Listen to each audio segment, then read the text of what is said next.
Well, good evening, and thank you for joining us on this very crisp autumn evening. Tonight, we are going to present to you a webinar on the program called Students Taking Action Together, Fostering Civility, Citizenship, and SEL in the Social Studies Classroom and Beyond.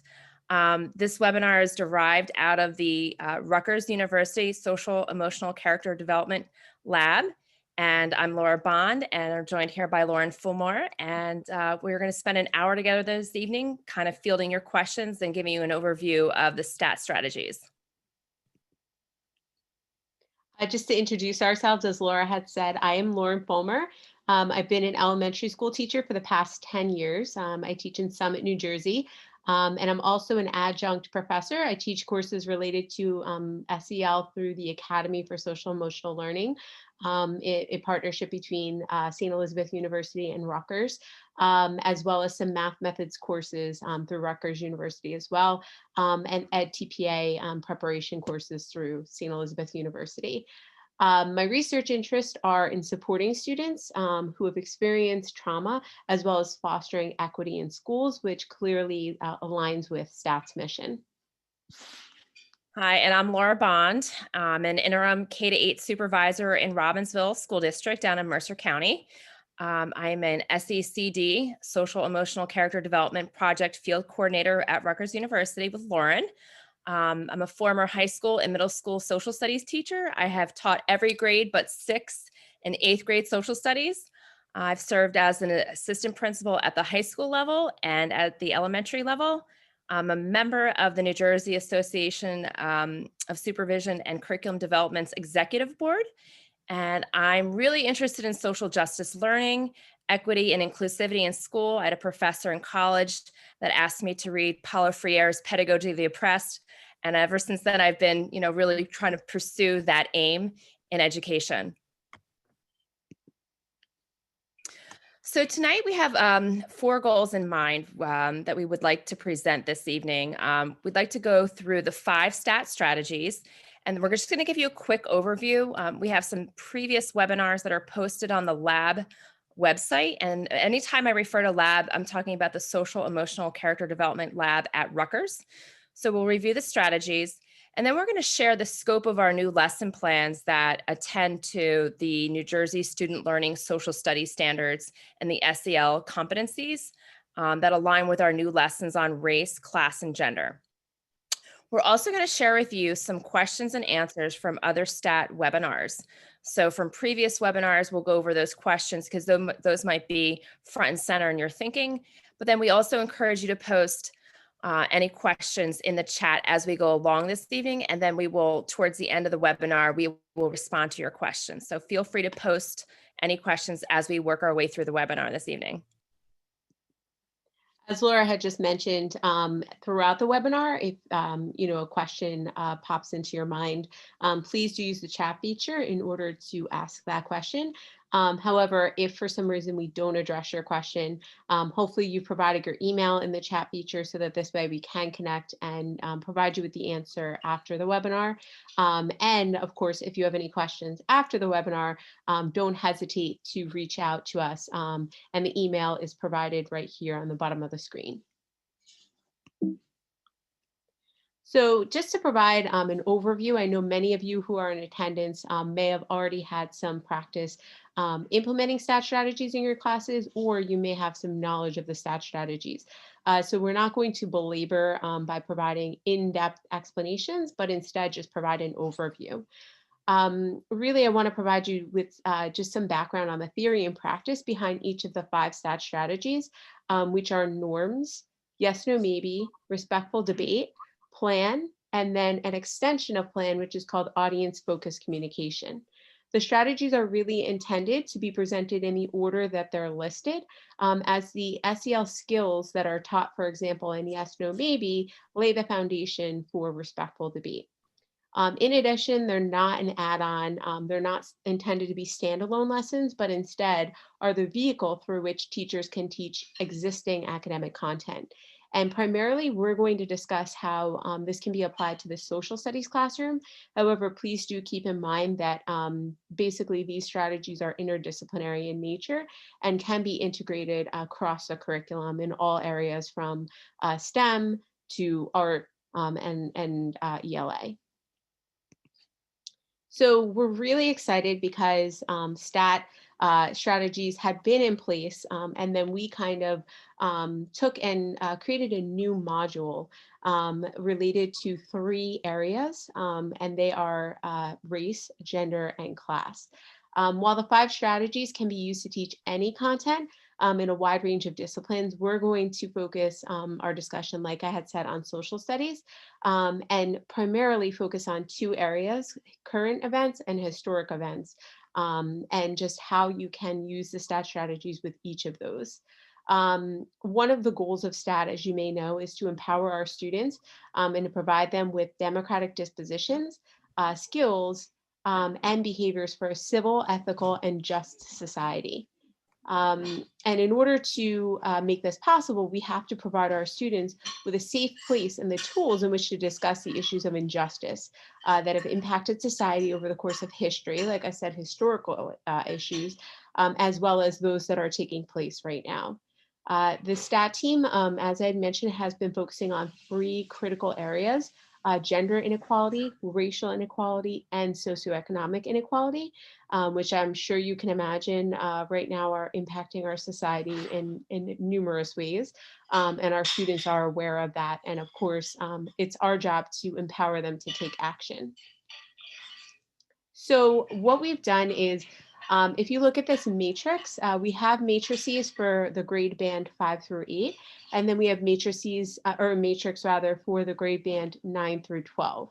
And we have a matrix for current events, and then we also have one for historic events.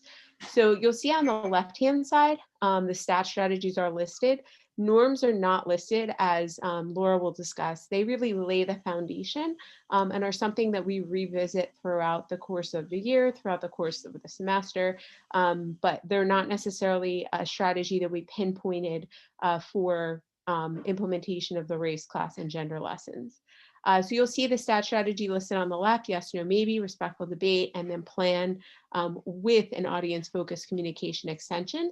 And then we have a column for each of those 3 areas I mentioned before, so race, class, and gender.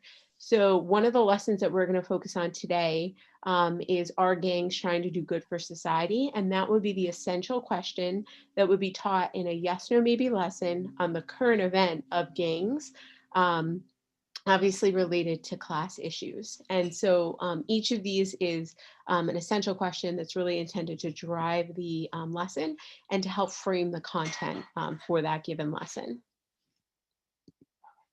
You'll see that there's a comparable matrix, as I had mentioned, for grades 9 through 12, and they have the same rows as well as the same columns. This one is for historical content. The one before was for current events. So sometimes you'll see essential questions, sometimes you'll see more of a statement. So for example, this lesson on a yes or maybe lesson on race, the path to racial equality in America can be achieved by Blacks separating from whites. So that would really be intended as the statement that anchors the lesson, for which you use, or around which you would frame the rest of the content for the lesson. And then we, of course, have looking at, for example, marginalization, so class differences. That would be a plan lesson. So the essential question there would be, how do those who are marginalized organize to overcome injustice? So once again, looking more at supporting your students to take action in that regard. So that would be more of the plan component. So I'm going to start off with the first strategy of yes, no, maybe. And so this would be just to kind of provide you with an overview of the strategy. When you're providing, when you're going through yes, no, maybe, there's going to be a general flow for the lesson. So you'll see that basically you'll be introducing it, and then you'll be presenting statements to your students. There will be a round 1 for Yes, No, Maybe, in which students are going to move to designated places around the room in order to decide whether they agree or disagree about a particular statement. Then the students are going to engage in a close reading about the topic, and then they'll come back and revisit those statements in a round two. And then finally, they'll have an opportunity for reflection and assessment, which is a really integral part of the lesson. And we've kind of provided some digital modifications where students can use anything from Flipgrid videos to Jamboards in order to really make this accessible in all learning formats. So for the actual Yes, No, Maybe lesson on gangs that I mentioned before, are gangs doing good for society? When you're introducing Yes, No, Maybe, you really want to highlight that importance of being able to reflect on one's own opinions, actively listen to the opinions of others, and then make a decision. And because those are all critical components of an effective democracy. So there are generally, anywhere from one statement you can have all the way up to, I've seen 5 statements related to that specific topic. So here we've come up with very neutral statements. It sometimes takes a little bit of, revising and going back and making sure that there's no bias involved in those statements. But you'll see the first one, there's a link between gangs and drugs, violence, and crime. And then there's gangs can give people a sense of purpose. So the idea is the kids are really grappling with each of these statements and their own opinions.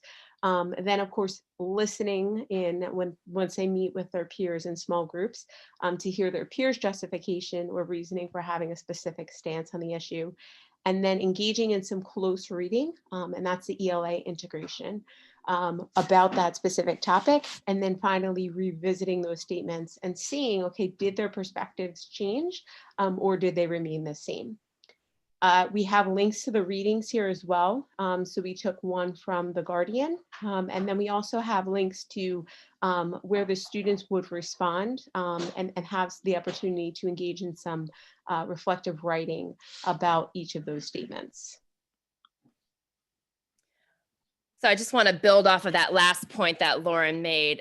One of the nice components about these lessons is that it not only meets our students where they're at in terms of what they're observing in the world and what they're learning through social media and the news and what they're seeing in their own communities. The lessons are aligned to the social studies standards, but we've also aligned them to the ELA Common Core standards so that critical reading, critical thinking element is really potent in the lessons. I'm going to just go back for a minute just to discuss norms real quick. I think the slide it didn't make it in for some reason. So I'm going to talk to you a little bit about the first STAT strategy, which is establishing norms. And this really is the anchor or the foundation for the other strategies. The purpose of establishing norms is learning how to work together and get along together. And how does a teacher do that? That really has to be intentional in terms of fostering that environment of safety, inclusivity, and equity. So a lot of the norms lessons that we encourage through the lab is to help establish a foundational guidelines for appropriate classroom behavior. And we can do this by developing a classroom set of norms. We can also call it a social contract, if you will. And that classroom set of norms should really discuss ways where students can foster positive relationships and foster a sense of belonging in the classroom. In addition, the norm should also promote student ownership and accountability. All right, and it should also nurture inclusive communities of learning.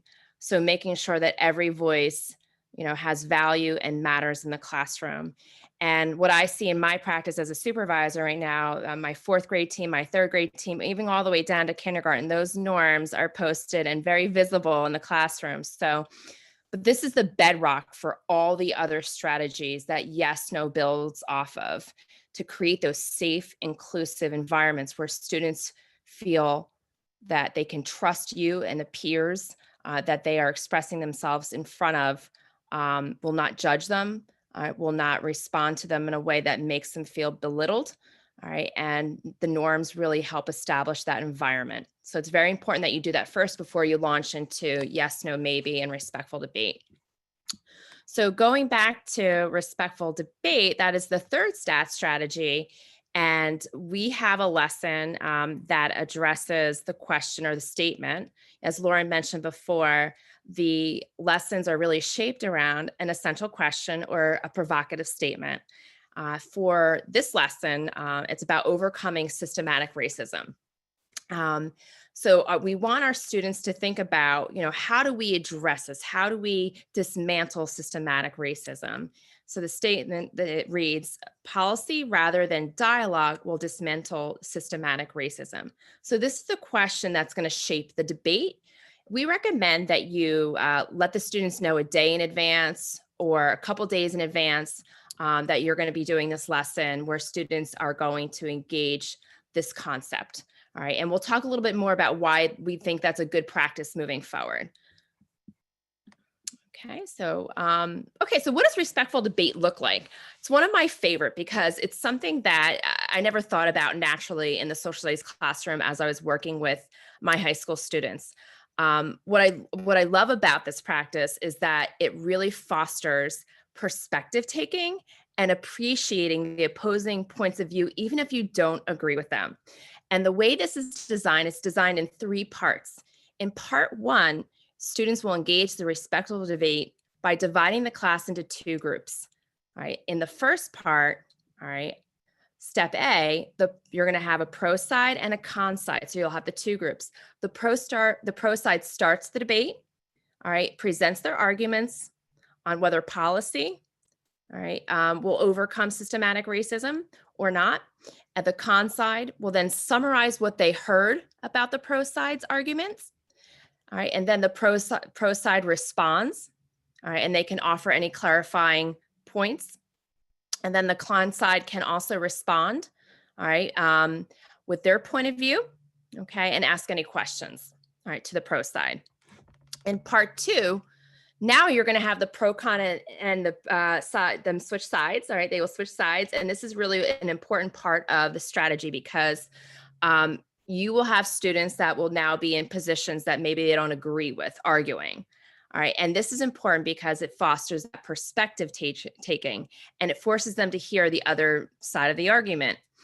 So you're going to repeat steps A through D again in part 2. And then at the end of the lesson, part 3, you'll engage, support a whole class reflection, emphasizing the appreciation of others, the others' points of view, of the opposing side of view, and have that sort of like very open-ended reflection in the classroom where the students just kind of share what they noticed. And that really, again, just creates safety, and it also then supports equity because students can kind of come in with their own reflections on what they heard. And it's really neat to hear how they, what they notice and what they learned.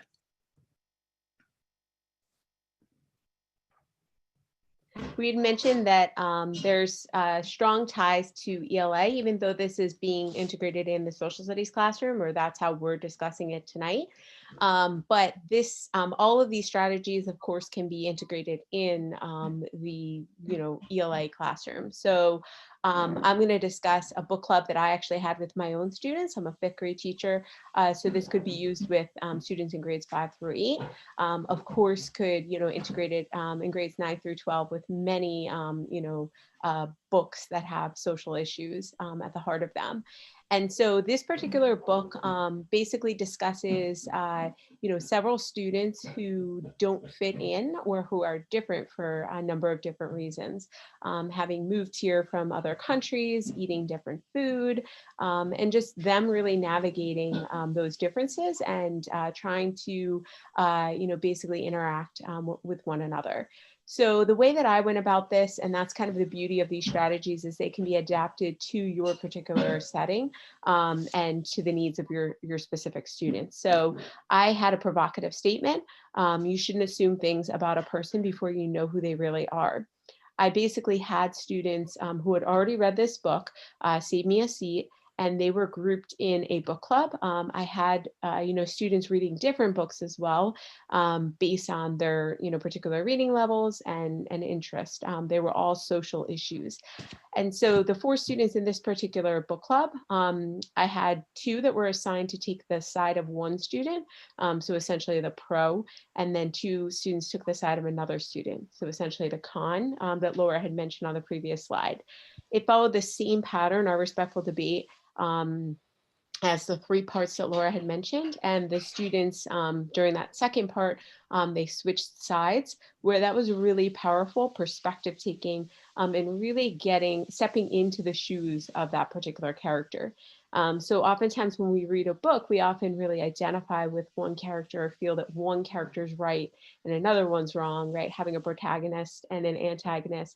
But in this particular situation, it almost forces the issue of perspective taking and seeing things from a different character's point of view. Ultimately, I then had the students reflect on what insights they gleaned about each of the characters through that process of debating and analysis.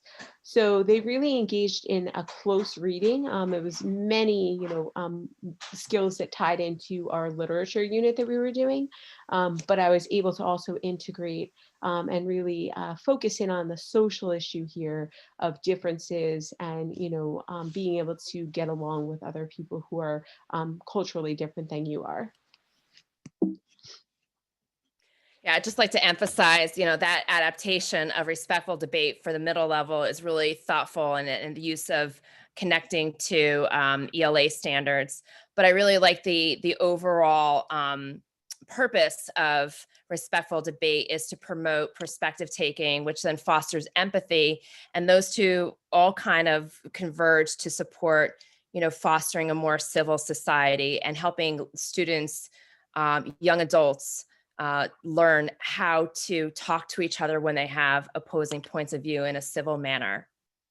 So one of the other strategies that's really, I think in my mind, exciting for adolescents today is plan. And this is the 4th STAT strategy. We're actually not going to present on audience focused communication this evening because that's still in development from the lab. So we will refer back to a presentation that we can share with you if you provide your email address that goes over audience focused communication.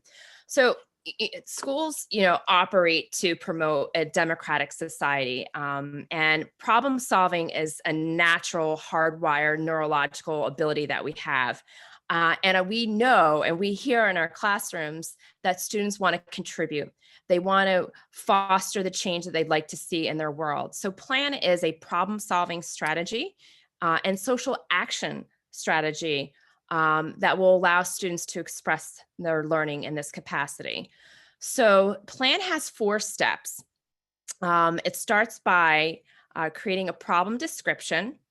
All right. As students work in a group, they're going to define a problem regarding the issue being presented in class. And as Lauren talked about before, it could be a historical event, it could be a current event, or it could even be a school-based problem.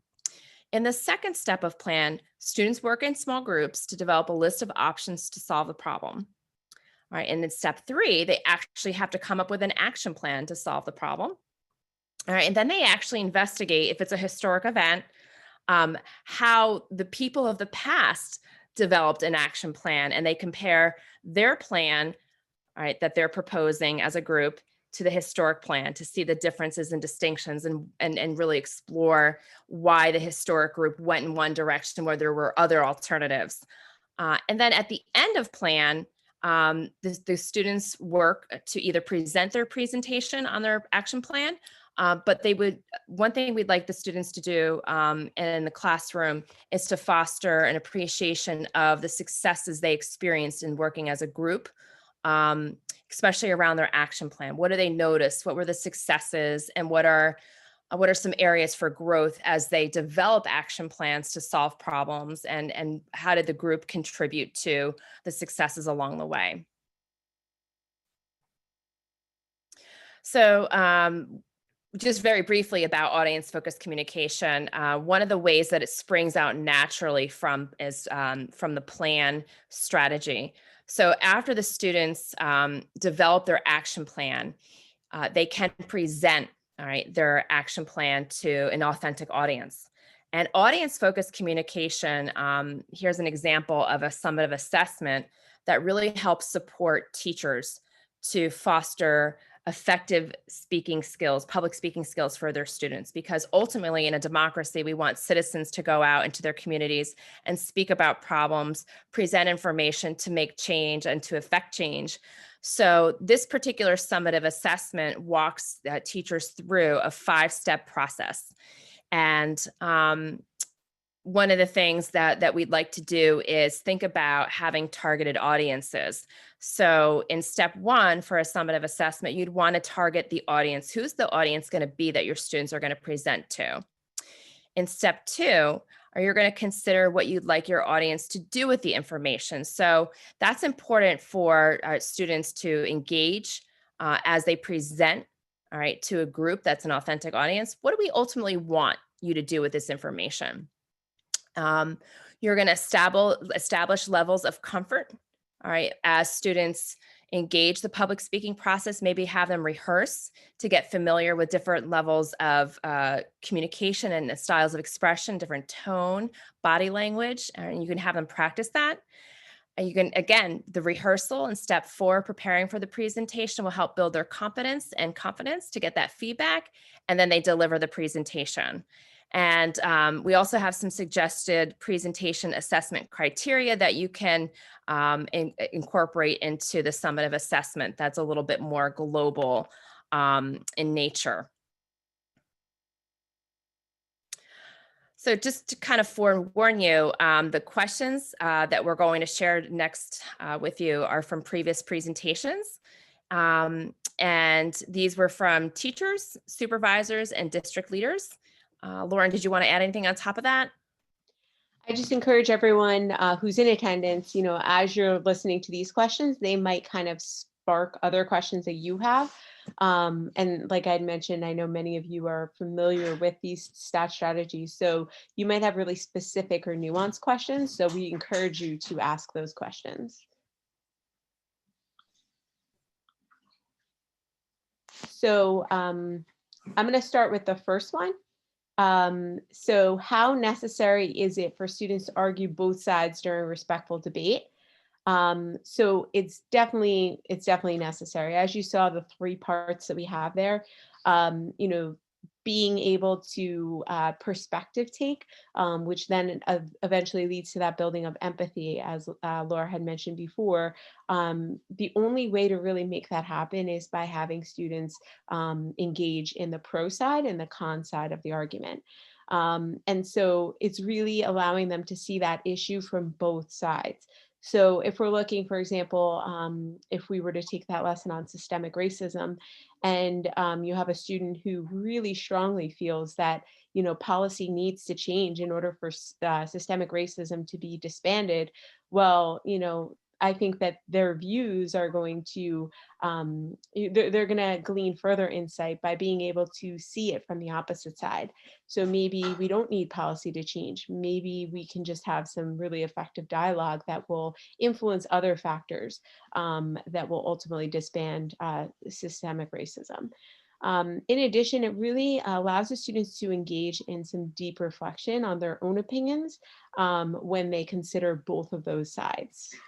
Laura, did you want to add to that at all? Yeah, so thank you, Lauren. Right before the shutdown, I did a respectful debate with my sophomores in my US 2 class this past spring.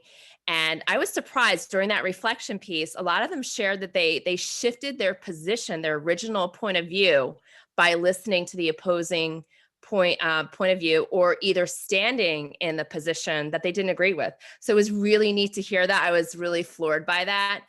So that's really an important process, those steps 2 and steps 3 of the respectful debate. So another question that we've been asked before is, using the strategy of yes, no, maybe, what do you do, or how do you address the situation if a student does not participate? So first of all, there's many reasons as to why a student might not be participating. So as a teacher, we don't just want to make assumptions as to their lack of participation. So I think it's key to really not force the participation.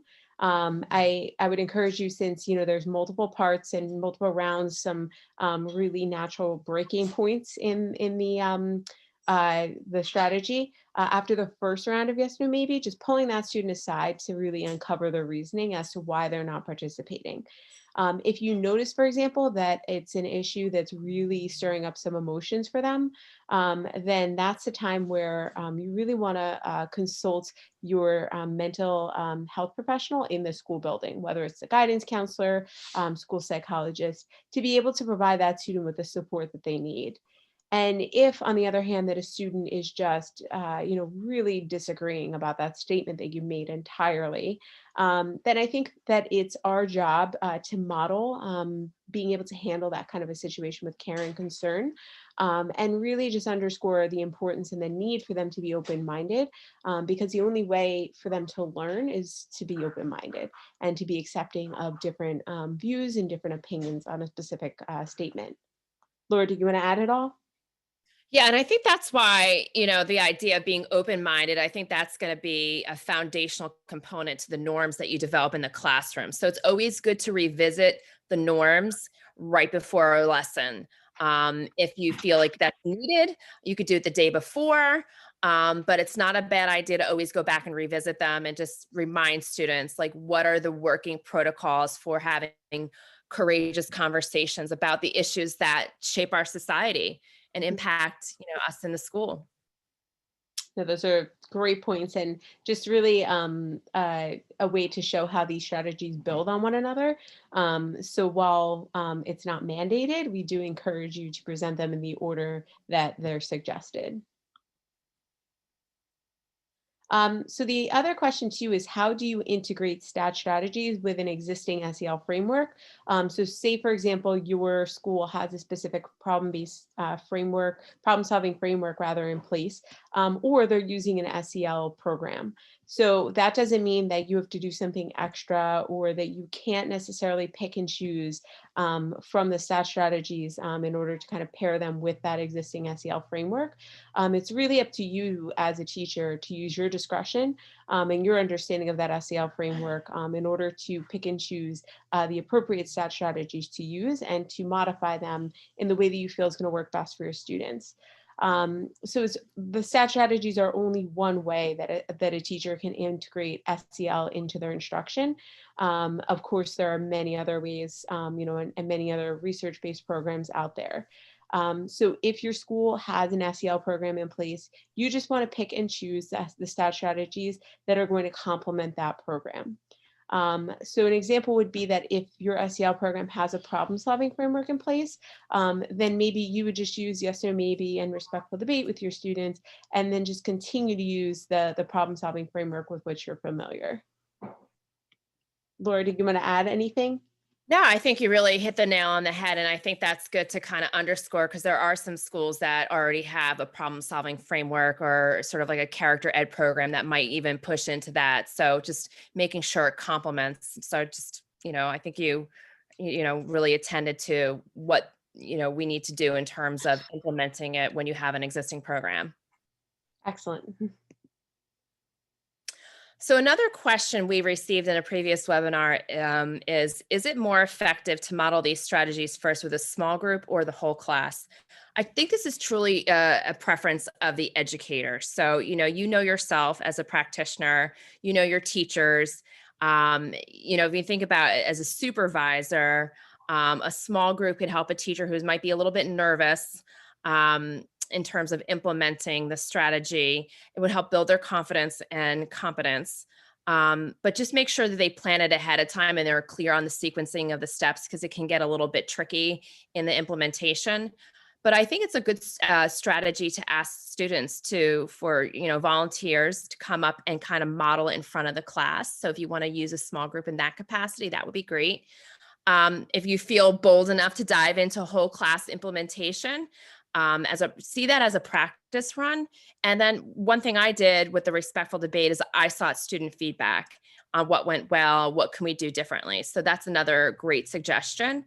And then remember, the goal of modeling out the strategy for the students is to get the students comfortable and, aware of what to expect, so they know what the expectations are, because that always helps learners, and it helps you too as a teacher. Just to add on to that as well, when you're modeling, you might actually not want to do it with the academic content. So for example, if you're doing yes, no, maybe, and you happen to be, you want to do a lesson related to a class-based issue like gangs, maybe before you jump into that, you would really model the strategy of yes, no, maybe with, some school-based issues or some, issues that the students are all really familiar with, and then take it a step further. So kind of have that scaffolding in place where you then add in the content and the larger group. So. Excellent point, Lauren. Thank you for sharing that. Okay, so this question arose in another previous presentation. What do you do if a student refuses to argue the other side in respectful debate? And again, we want to preface that the one thing you want to do is announce the debate topic the day before, a couple days before, to proactively gauge if any student might have a hard time or might have concerns or a level of discomfort with the topic. That's always a good practice. Revisit the goal for respectful debate with the students.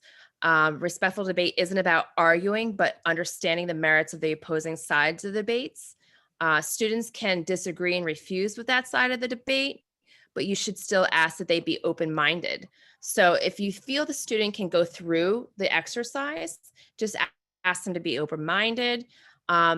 If the student is not ready, always acknowledge their feelings, ask questions to assess where the conflict is or where it's coming from, and then assess what the next best possible step would be. You can either have them sit out or you can have them join in when they feel comfortable. Sometimes just seeing it and seeing that it's safe. Some students need to see that. That would be okay. But again, as Lauren mentioned before, you should never force a student to participate if they're not ready. And if there's something going on where you uncover maybe there was some trauma in the past related to the topic, definitely consult with a guidance counselor. I mean, you'll know your students pretty well when you're implementing these respectful debate lessons. So, but it doesn't hurt to reach out to a counselor in advance. What do you do if a student refuses to argue the other side in a respectful debate? Again, what we want to just preface is make sure that you revisit the norms prior to these lessons, because that, again, is the foundational bedrock. And if you've gone through the yes, no, maybes, you've kind of assessed and your students' readiness and competence for the next step. But bear in mind, this still might occur in a respectful debate. If a student feels strongly they aren't ready to stand in and assume the point of view of the opposing side of the debate, again, acknowledge their feelings, ask what concerns they have.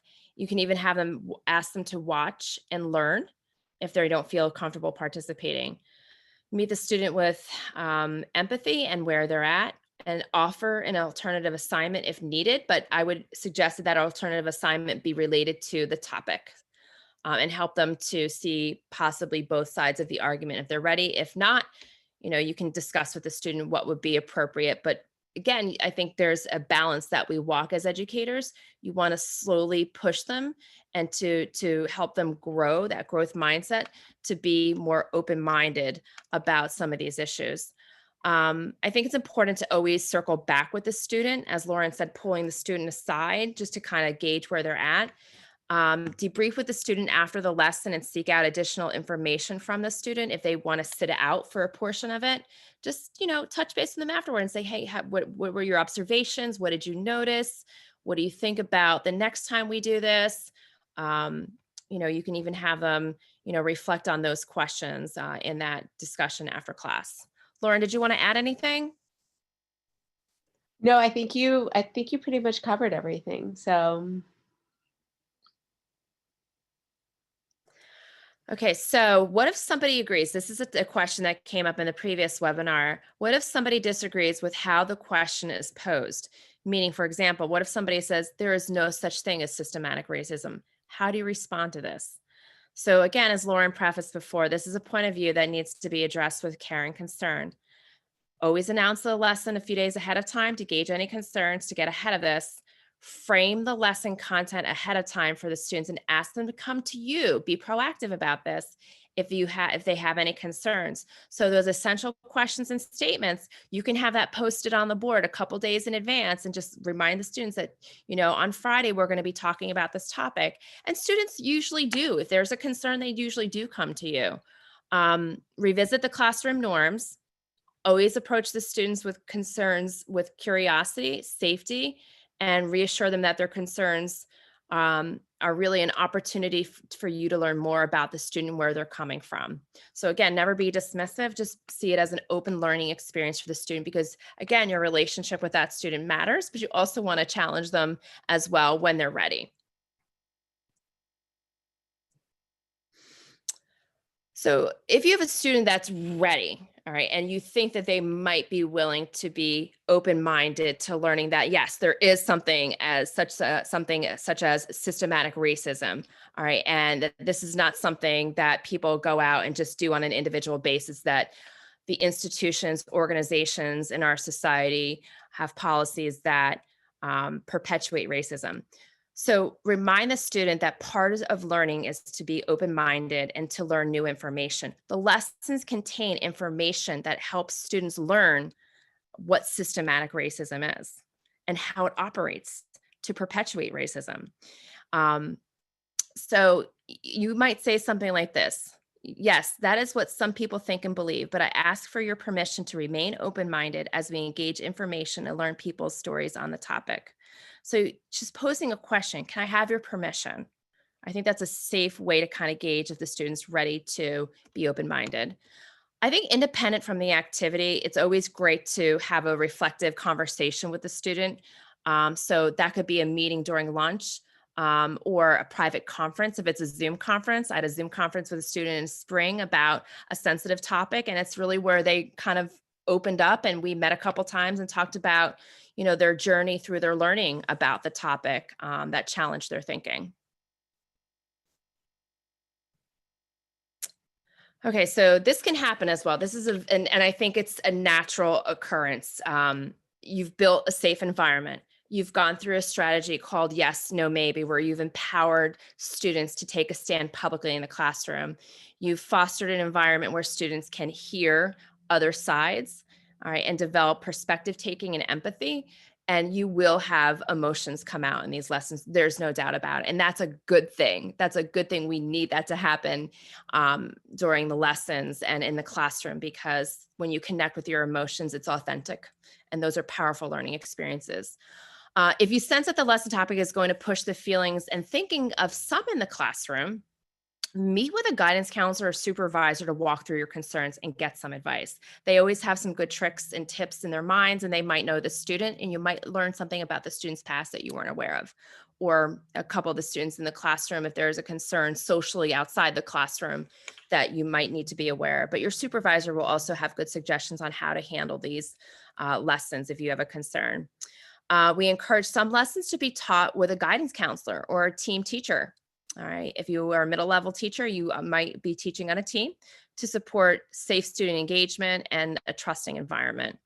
Again, revisit the norms and see if any revisions need to be made, and possibly to ensure additional safety and inclusivity. And again, always acknowledge and validate the student's feelings. And model that yourself. I think good educators do that. It's okay to have your emotions in the classroom. It's part of learning. Emotion and cognition go together. Again, I kind of reiterated, I always acknowledge and validate students' feelings. If they need to take a break, allow them to step out, collect their emotions, and come back to the lesson. Sometimes they don't come back. They go to the guidance counselor. That's okay. Sometimes they come back in and they're able to sit down and just watch and observe. Check back with the student and provide praise for remaining open-minded and brave and willing to learn and to engage their emotions. But always have an optional lesson in mind, related to the topic, because some of these topics can re-trigger past trauma, and we need to acknowledge that.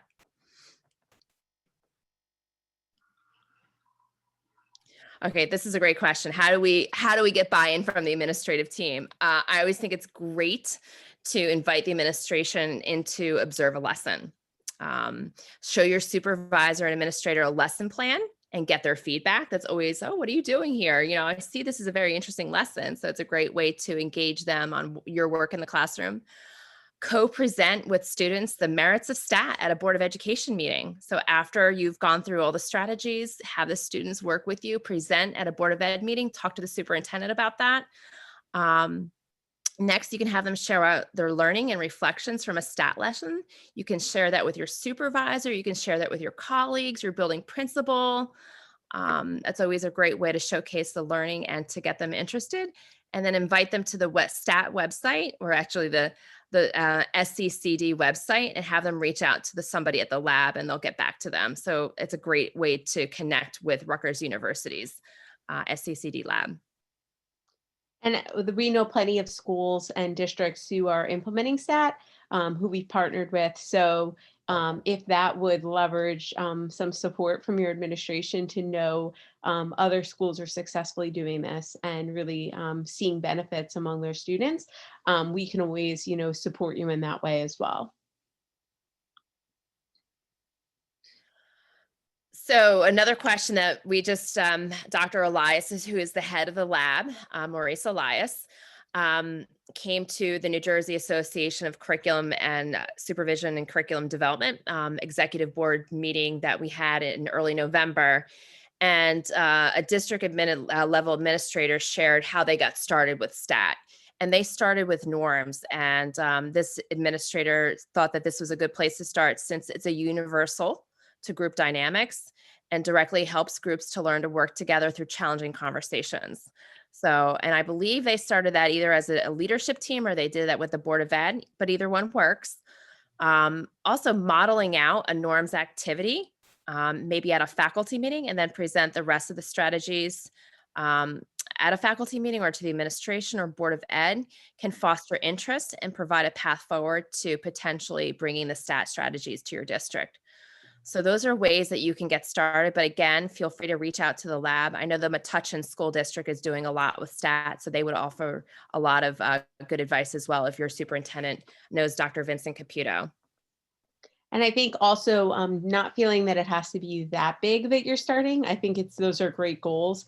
But I think even as a teacher, your efforts in implementing one STAT strategy are going to be tremendous among your students. So, I think then once you feel comfortable and you feel like this is something that's feasible in your classroom, then having that outreach to colleagues and trying to get them on board, and of course your administration too. So you can absolutely start small in your own classroom with your own students, and then kind of hope to have that domino effect throughout your district. So. Yeah, and this kind of really sums it all together. These lessons really teach the social emotional competencies, how to engage in civil discourse and treat with one another with dignity, and also to promote, social action learning strategies. So our kids are living in a very dynamic world. They are seeing the world around them, and they are very eager to demand action to secure their future. So it's our turn as an educational community to affirm our commitment to the children that we will pass the torch to and leave our legacy to. So fostering change agents is really a nice element to the goal of the STAT strategy. So students taking action together, that's its ultimate goal, is fostering civic leadership and change agents in the classroom. So now we invite you, if you have questions, to post those in the chat feature, and we're going to be monitoring that. We'll, basically address them in the order in which they're posed. If you need a little bit more time to just process what we've discussed tonight, and then you'd like to email us a question, that's great. You have our email here as well, so you can feel free to take as much time as you need to process, and then pose your question via email. And of course, the materials can all be downloaded at, as Laura had mentioned before, the SCCD Labs website. which is right here. And there's the website specific for stat materials. And then also, of course, you can use that same email address in order to pose questions, but also to give us feedback as well on the strategies, on the materials, on tonight's webinar, anything you'd like. And so this is what the website looks like. And you'll see at the top, if you click on, once you type that in, if you click on projects, then you'll see stat will pop up as one of the projects. And then on the left-hand side over here, you'll see the overview, the stat strategies, and then you'll have a link to some resources.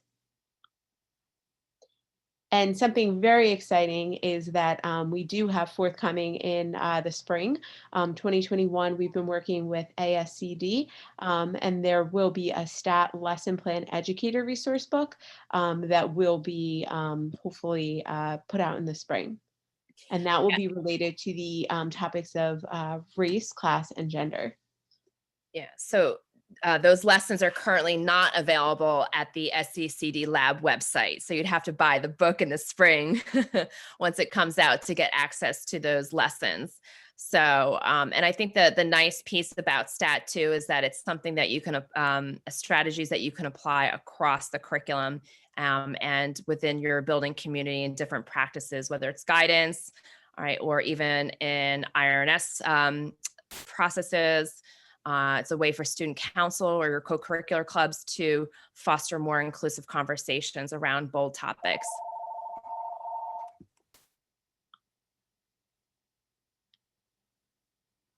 So just looking if you have any questions, we have a couple more minutes, just being mindful of time. We'd love to address those.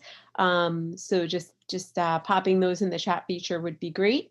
But if not, you can send those along to us as well via email. Yeah, I'm not seeing any questions as of right now, Lauren, but that's okay. All right, hold on.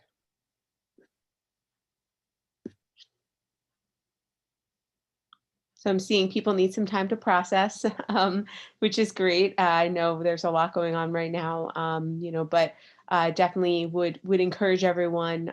We would love to answer any questions you do have and to support you in your implementation of STAT, or if you haven't started implementing it, in getting started. So I'm curious to learn like where your districts are at with implementing the program like STAT.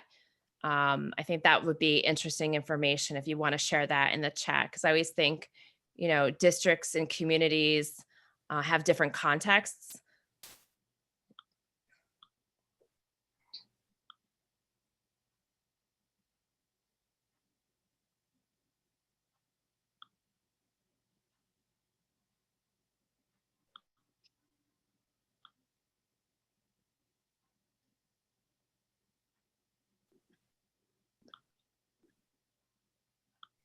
And I saw that people were asking about getting a copy of the presentation.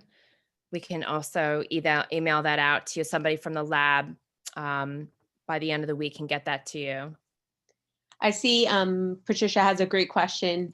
Have we had any classes generate the essential questions? So personally, I have not.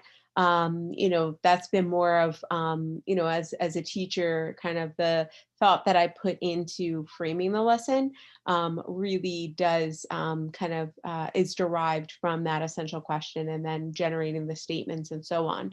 However, I think that really encouraging students to, and I know Laura has discussed this before, look at the curriculum.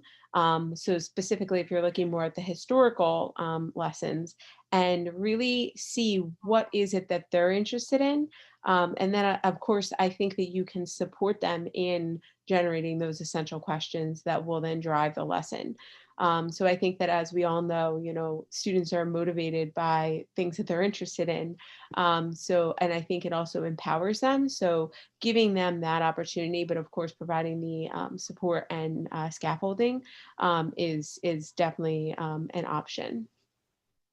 Yeah, I think that's always a great strategy when you can get the students buy-in and ownership from the beginning and have them develop an essential question.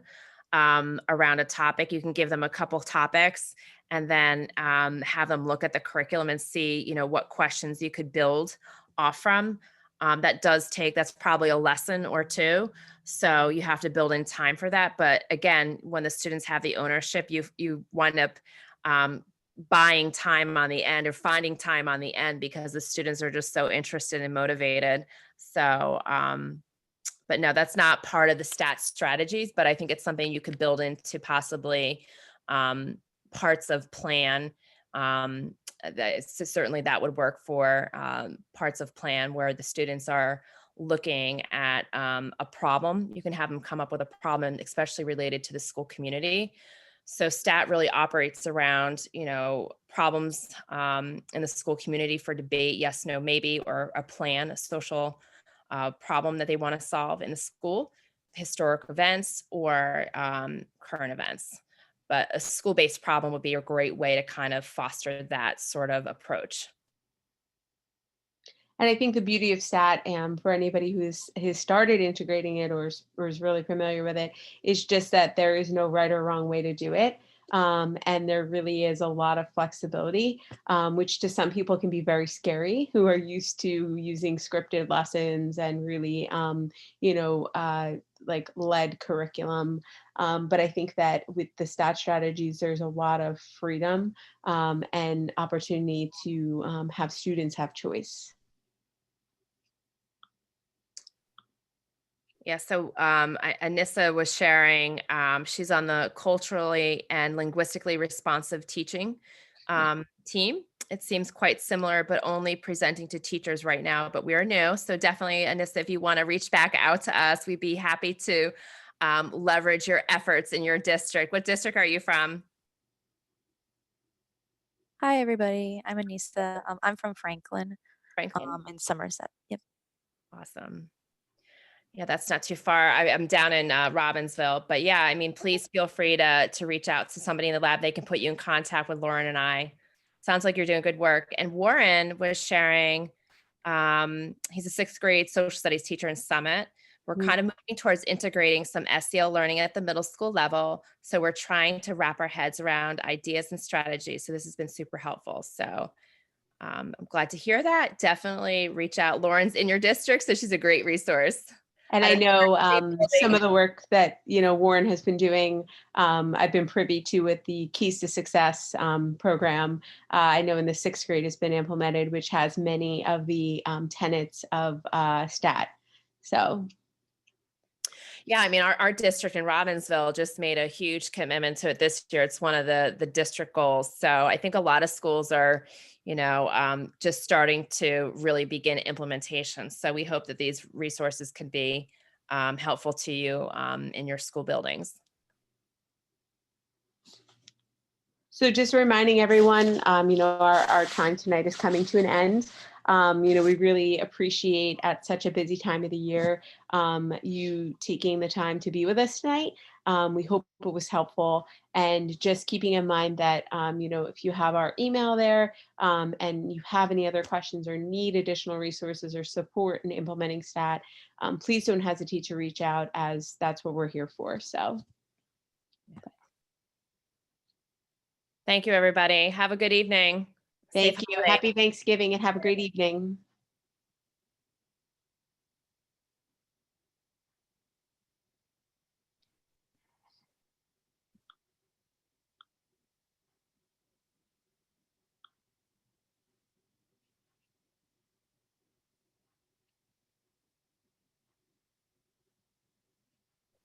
I'm really glad to hear that Franklin, which I used to teach in Hillsborough, that Franklin is, getting involved with SEL. That's great. That is great. So Did right you stop the recording, Laura, or no? No. Sorry.